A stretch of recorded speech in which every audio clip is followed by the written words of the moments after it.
जिम्मेदार हूँ। देखिए, मैं संपूर्ण प्रदेशवासियों से, विशेष रूप से राजस्थान में ये अपील करता हूँ सभी से कि कुछ ऐसे तत्व जिनको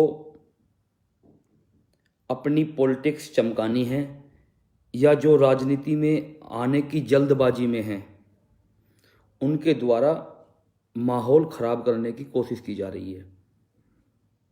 आप सभी समझिएगा, और जो गालियां लिखते हैं, अगर वो मेरी बात सुनेंगे पहले तो उनको भी समझ में आ जाएगा, क्योंकि आज तक किसी ने गालियां लिखकर, बोलकर किसी के बारे में कोई अवार्ड हासिल नहीं किया। इंसान वो जाना जाता है, उसकी ख्याति होती है, उसकी प्रशंसा होती है जो सदाचार का पालन करता है, सुव्यवहार का पालन करता है, अपने से बड़ों की इज्जत करता है, वो जाना जाता है। गालियां लिखकर या भद्दे कमेंट करके किसी पर, ये कोई अच्छी संस्कृति या अच्छे माहौल का, अच्छी सीख का परिचायक नहीं है। मैं पहले से ही ये कहता आया हूँ और आज भी वो बात कह रहा हूँ, मेरे द्वारा कोई झंडा कहीं लगाया नहीं गया, मेरे द्वारा झंडा उतारा नहीं गया। मैंने ये नहीं कहा कि मैं किसी किले पर जाऊंगा। हाँ, कल भी उस स्टैंड पर कायम था, आज भी उस स्टैंड पर कायम हूं कि अगर भगवे का कहीं अपमान हुआ है तो उसके खिलाफ मैं कल भी बोल रहा था, आज भी बोलूंगा, कल आने वाले समय में भी बोलूंगा, और बिल्कुल मजबूत आवाज में, बिना गालियों के, सुव्यवस्थित अंदाज में बोलूंगा, बिना किसी को गाली गलौज किए। अगर किसी ने राजनीति करके या षड्यंत्र करके किसी की भावनाओं को ठेस पहुंचाने की कोशिश की है, किसी के महापुरुषों का अपमान जानबूझकर करा है, या किसी ने अपनी राजनीति चमकानी चाहिए, चाहे वो कोई भी समाज हो, किसी समाज को टारगेट जानबूझकर किया गया है, उनके खिलाफ भी बोलूंगा और हमेशा से बोलता आया हूं। मैं आज ये अपील करने आया हूं कि उपदेश राणा ने कभी नहीं कहा कि 1 अगस्त को, 1 तारीख को कि उपदेश राणा आ रहा है। ये बातें कहाँ से आई? मैंने सिर्फ इतना कहा था, बार बार मैं इस बात को अपनी बड़ी कर रहा हूं कि जिन्होंने भगवे का अपमान किया है उनके खिलाफ कार्रवाई होनी चाहिए। कुछ लोग रिपोर्ट दर्ज कराने गए और मैंने ये कहा कि मैं वहां आऊंगा अगर रिपोर्ट नहीं लिखी गई। रिपोर्ट रात्रि में ही लिखी गई, कोई सवाल ही नहीं था, कोई प्रश्न ही नहीं था कि जाकर वाद विवाद बढ़ाया जाए जब रिपोर्ट लिखी गई। देखिए, करने को, कहने को मैं कुछ भी कह सकता हूं, लेकिन मुझे भविष्य दिखाई दे रहा है कि हम कितने कमजोर हैं, हमें कमजोर बनाया जा रहा है। आज तीसरा आदमी क्यों मजा ले रहा है हमारे बीच में? आज थर्ड पर्सन क्यों मजा ले रहा है? थर्ड पर्सन वो शायद कुछ लोग होंगे जिनमें ना समझी होंगी। कुछ भाई लिख रहे हैं जोहार जोहार। भाई, मैंने तो अपनी लाइव वीडियो में भी जोहार बोला है, कई बार जय जोहार बोला है, कई बार जय श्री राम बोला है, प्रतिदिन बोलता हूं, कई बार जय मेवाड़ बोला है, जय राजस्थान बोला है, जय हिंदुस्तान बोला है। लेकिन ये भड़काने वाले लोग, जब उपदेश राणा ने नहीं कहा, मैं कुछ लोगों की बात कर रहा हूं जो दूसरों का समय व्यस्त करके, जो दूसरों के बारे में गलत टिप्पणी करके उस चीज को आगे प्रेषित कर रहे हैं। ईश्वर भाई, राम ही राम, राम राम मेरे भाई। हमने कभी नहीं कहा इतने दिन से आप होंगे।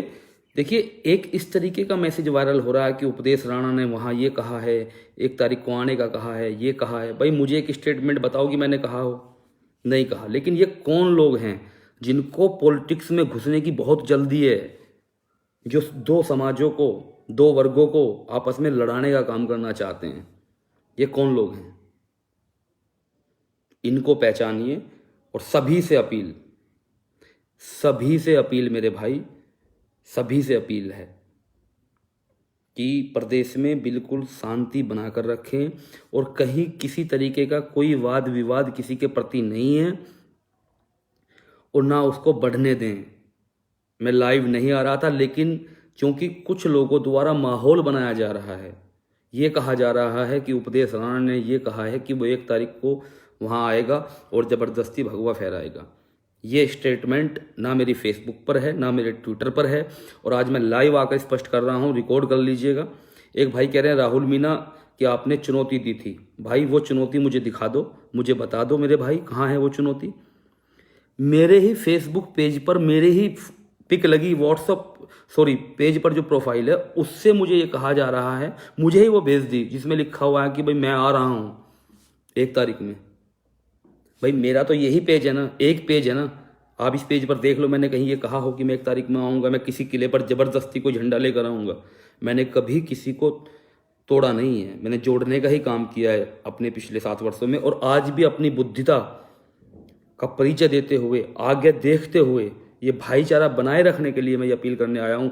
कितनी गालियाँ लोगों ने दी होंगी, कितनी थ्रेट लोगों ने दी होंगी, कितनी धमकियाँ लोगों ने दी होंगी, लेकिन मैंने उन पर चाहता तो मैं कोई ना कोई एक्शन ले सकता था, लेकिन सब सुना, सब बर्दाश्त किया। क्यों? क्योंकि आप सभी मेरे अपने हैं, कोई दूसरा कोई तीसरा हमारे बीच में मजा ना ले जाए। और इन वही चीज़ याद रखी जाती है जो साथ लेकर चलता है।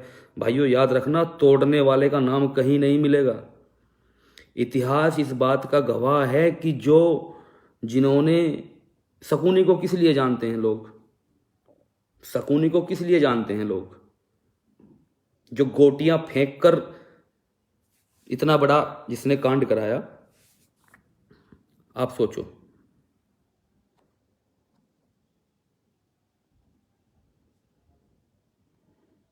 इस बात को सोचो और सभी को सोचना है कि भाई आपको सारी चीज़ें बताई नहीं जा रही हैं, आप सिर्फ वही पढ़ रहे हैं, आप वही देख रहे हैं जो वो लोग दिखाना चाह रहे हैं, जो वो लोग दिखाना चाह रहे हैं, जो बताना चाह रहे हैं, जिनको जल्दियां हैं घुसने की, जिनको टिकट लेने की। मेरे पास इसी समाज के कम से कम मैं आपको बता रहा हूँ, मैं श्री राम जी की सौगंध खाकर कहता हूँ, आज तक ये बात लाइव में नहीं की, इसी समाज के कितने लोगों ने मुझसे फ़ोन किया होगा, मैंने उनको किया होगा, बात की होगी, उन्होंने भी ये कहा होगा कि भाई साहब बिल्कुल आप सही बोल रहे हैं, ऐसा कोई मामला है नहीं, लेकिन यहाँ पर ये बातें चलाई जा रही हैं। मतलब जो इंसान जब 370 नहीं हटी थी कश्मीर से, वहां जाकर तिरंगा और भगवा फहराकर आया था, जो इंसान बंगाल में जाकर जिसने कुछ बोल दिया था अपने रिलीजन पर, उसको वहां सबक सिखाकर आया था, जो ओवैसी के घर जा सकता है, जो फारूक अब्दुल्ला के घर JNK जा सकता है, उसको ये विवश किया जा रहा है कि उपदेश राणा तो इस तारीख में राजस्थान आ। क्यों? अगर मैं इतना ही उग्र हो जाता, अगर मैं इतना ही उग्र हो गया होता तो फिर रिजल्ट दूसरे होते, लेकिन मैंने ऐसा स्टेप नहीं लिया, मैंने ऐसा स्टेप नहीं लिया। क्यों नहीं लिया? क्यों नहीं लिया? उसका सिर्फ रीजन एक है, क्योंकि अपने ना टूट जाएं, अपने ना टूट जाएं, इसका रीजन सिर्फ ये है। और यहां भी बहुत सारे जो लोग हैं जिनको ये है कि भाई ऐसे ही कमेंट करने, वो कर सकते हैं, लेकिन कभी सोचना इस बारे में, कभी सोचना। और मैं फिर उस स्टैंड पर कायम हूं कि देखिए, तिरंगा 1947 में जिस देश को दिया गया आज़ाद होने के बाद, हमारा देश का राष्ट्रीय ध्वज बना 1947। समझिएगा, भगवा हमारा परिचायक तब से है जब से आपके और हमारे महापुरुष आताताइयों से, तुर्कों से, मुगलों से लड़ा करते थे, तब से वो भगवा ध्वज लेकर लड़ा करते थे, अगर आप देखोगे तो। मुझे दर्द हुआ, मैंने अपनी प्रतिक्रिया दी, आज भी दे रहा हूं, उस स्टैंड पर कायम हूं, कल भी दूंगा। कहीं ऐसा मामला होगा बिल्कुल दूंगा, लेकिन अपनों से लड़ने का या किसी को लड़ाने का मेरा कोई भी मोटिव ना था, ना है, और ना जिंदगी में रहेगा। अपने लोग कमजोर नहीं होने चाहिए। और मैंने तमाम उन हजारों लाखों लोगों को माफ किया जो बड़ी बड़ी ऐसी बातें लिख रहे थे। इसीलिए मैं कह रहा हूं कि जब मेरा कोई स्टेटमेंट ही नहीं आया, मैंने कुछ कहा ही नहीं आने के लिए, मैंने सिर्फ ये कहा था कि अगर मुकदमा दर्ज नहीं होता है, जो ये प्रकरण हुआ है, तो मैं आऊँगा। उसी रात्रि में मुकदमा दर्ज हो गया, बात खत्म हो गई। लेकिन उकसाना किसे कहते हैं आप देखिए, मैं उस दिन से ही सर्व समाज की प्रशंसा कर रहा हूँ। क्यों कर रहा हूँ? कि मुझे पता है ये जो 4-4 5-5 हज़ार वाले फॉलोवर हैं ना जिनके, और जिनको उपदेश राणा के नाम पर 2-2 हज़ार लाइक आने लगे, उनकी प्रोफाइल देख लेना जाकर। ये जो 4-4 5-5 हज़ार वाले फॉलोवर हैं और जिनको राजनीति में घुसने की बहुत जल्दी है ना, और जिनको उपदेश राणा का नाम लिखने पर 2-2 हज़ार 3-3 हज़ार लाइक आने लग गए, ये वही रीजन है। उपदेश राणा ने कोई गलत कार्य नहीं किया, किसी के बारे में गलत नहीं बोला, लेकिन ये वो लोग उस चीज़ को गलत पेश करना चाहते हैं, और मैं स्टेट में ऐसा होने नहीं दूंगा।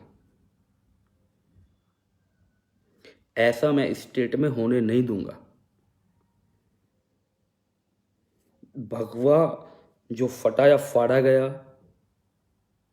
उस चीज़ पर पीड़ा हुई है, पीड़ा रहेगी, उस स्टैंड पर मैं कायम हूं। लेकिन प्रदेश में शांति मैं हमेशा बनाने के पक्ष में हूं, और कोई चीज़ ऐसी ना हो, कोई बात ऐसी ना हो, और जिन लोगों को राजनीति में घुसने की जल्दी है, जो लोग इस माहौल को बना रहे हैं, जो इस चक्रव्यूह को रच रहे हैं, उस चक्रव्यूह को आपका भाई